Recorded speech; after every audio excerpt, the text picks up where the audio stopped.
Haleluya, selamat pagi, selamat kita kembali berjumpa di dalam kasih Tuhan Yesus Kristus. Pagi hari ini sebelum kita melangkah di hari yang baru, mari kita sama-sama tundukkan kepala dan kita akan sama-sama belajar firman Tuhan bersama-sama. Tuhan Yesus, pagi hari ini kembali kami bersyukur buat kebaikan Tuhan di dalam setiap hidup kami.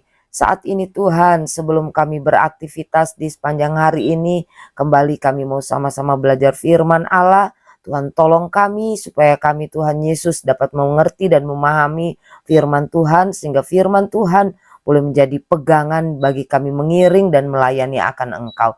Terima kasih banyak Tuhan, ampuni setiap salah dan dosa kami. Di dalam nama Yesus kami berdoa dan mengucap syukur. Haleluya, amin. Puji Tuhan, saat pagi hari ini satu renungan firman Tuhan yang saya beri judul Roh Kudus Mengubahkan. Dan kita akan membaca di dalam Kisah Para Rasul 2 ayatnya yang ke-40. Dan dengan banyak perkataan lain lagi, ia memberi suatu kesaksian yang sungguh-sungguh, dan ia mengecam dan menasehati mereka, katanya, berilah dirimu diselamatkan dari angkatan yang jahat ini. Amin. Menjadi berubah itu tidak mudah, tetapi bukan berarti setiap kita tidak bisa mengalami sebuah perubahan. Siapa yang tidak mengenal sosok Petrus? Petrus adalah seorang murid yang pernah menyangkal Yesus di dalam ketakutannya. Namun itu dulu, dulu saat Roh Kudus belum turun dan memenuhi kehidupannya. Tapi semua menjadi berubah setelah Roh Kudus turun dan memenuhi kehidupan Rasul Petrus. Ya, Roh Kudus membawa perubahan yang sangat-sangat signifikan di dalam kehidupan Petrus. Kalau dulu Rasul Petrus adalah orang yang memiliki ketakutan tersendiri saat dia hanya mengakui Yesus sebagai Tuhan di dalam kehidupannya. Di hadapan orang banyak, ia tidak berani mengakui siapa Yesus sesungguhnya.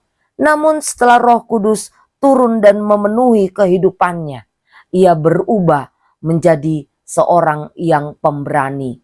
Ia bisa dengan lantang, ia berani dengan lantang memperdengarkan siapa itu Yesus, memperkenalkan Yesus, menyaksikan Yesus kepada setiap orang yang ia jumpai.